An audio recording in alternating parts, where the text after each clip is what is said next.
primary driver of market sentiment overnight was news that European authorities are considering measures to help out the debt-stricken Spanish banks. Although there are no plans immediately to inject cash into those banks, there is understanding that planning for contingencies is well underway should that eventuality unfold.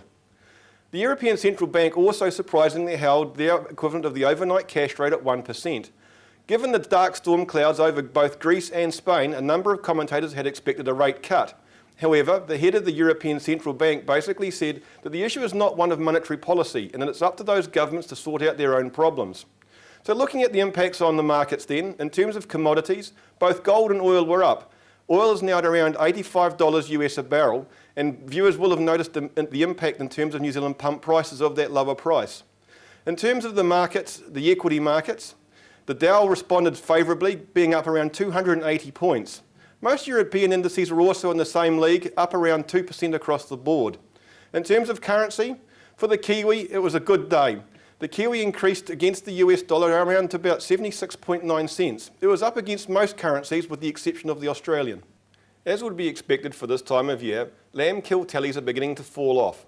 Scheduled prices in both islands have stabilised at around the $5.60 a kilo mark. However, there are reports that some processors are actually paying discounted amounts for carcasses over 30 kilos in weight.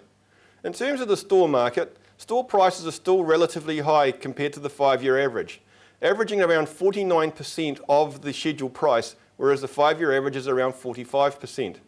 In terms of exports, New Zealand's lamb exports for the first 4 months of this year are actually down on what they were last year, with traditional markets actually playing very hard to get. The good news, however, is that some of the non-traditional markets, particularly China, have actually begun to fill the gap. China is a very large market and one which doesn't actually take too much meat at this stage, so there's significant room for development. That, in particular, will bode well for coming years for New Zealand sheep farmers.